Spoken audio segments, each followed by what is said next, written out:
Yeah, 2023. It's it's been a couple changes this year. I switched to the gas bike. Not that it's, I mean, obviously it's still owned by KTM, but it's still a little bit of a change for me. So, you know, switching over to that, and then I had my shoulder fixed in December, so I was out for 4 months almost, and made it back just in time to get to Japan for the International X Games, and yeah, that went real well. Came away with a gold medal, and then just tried to keep the ball rolling and went straight to California and got a bronze out there. And yeah, it's been a good year so far. Now I'm just kind of prepping myself. Red Bull Imagination is coming up, so that's a pretty heavy one, and you kind of got to be right mentally for that one because it's a lot.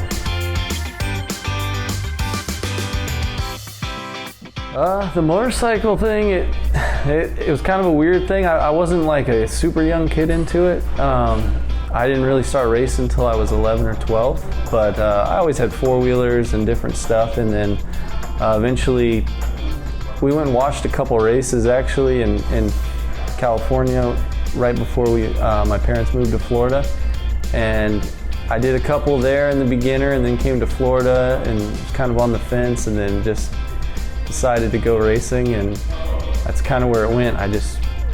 I raced most of my life, and then found this love for free riding, and I was actually better at whips than anything else, so I just kind of went with it, and yeah, it's been great ever since. It's kind of a weird one. Like I actually could always kind of do whips. Even when I was like a C-class rider, I could still do whips. So it's kind of a weird, I never knew it was something that would, you know, turn into something, you know, however long, 15 years later, who even knows?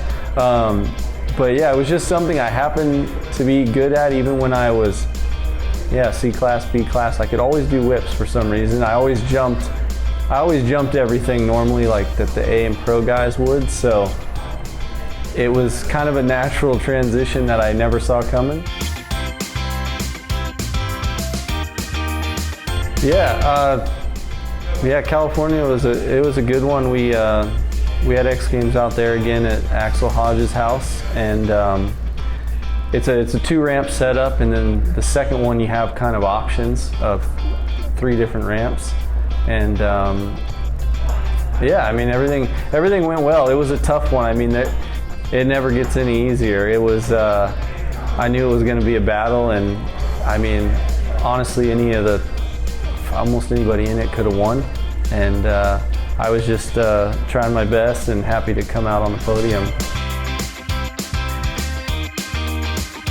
Yeah, I just been trying to, I got a few free riding things on my plate. I kind of missed the winter with my shoulder surgery and stuff, so I kind of got back into it right away and took a trip down to Peru to there's a lot going on there, so I'm trying to kind of figure out the free ride scene down there and maybe do some content. So that was a great trip, and then right over to Japan for X Games. Back here for a bit, out to California for X Games again, and then I took a little road trip before coming home, and yeah, next it's Kansas for Red Bull Imagination. Ooh, that's a tough one. I mean, it's hard to beat Utah.